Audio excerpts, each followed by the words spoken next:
কি বলবো ভাই, বলার কোনো ভাষা নাই। এই যে দেখেন, বাংলা সিনেমার তাণ্ডব যে মুক্তি পেল, যে ঈদে যে তাণ্ডব মুক্তি পেল, তার এক সপ্তাহ যেতে না যেতেই সিনেমাটি পাইরেসির শিকার হলো। তাহলে চিন্তা করেন আমরা কোন দেশে বসবাস করি।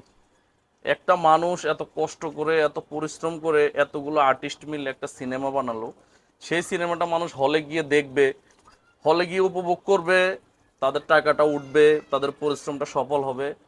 তা না, এটাকে পাইরেসি করে দিল, এটাকে নকল করে ছেড়ে দিল, ফুল এইচডি প্লাস ছেড়ে দিল, মানুষ হাতে হাতে পেয়ে গেল।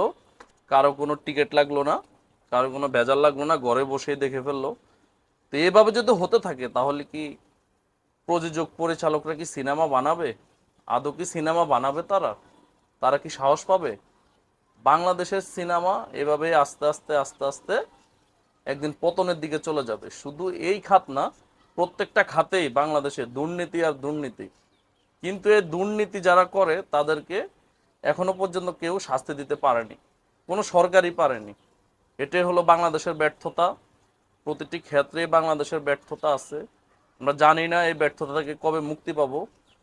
তো আশা করি সবাই যদি প্রতিরোধ গড়ে তোলেন, এসব যারা এগুলো করে তাদেরকে ধরিয়ে দিতে পারেন, তাদের দৃষ্টান্তমূলক শাস্তি যদি নিশ্চিত করতে পারেন, তাহলে অবশ্যই আমাদের এই সোনার বাংলাদেশ একদিন এগিয়ে যাবে তার আপন গতিতে।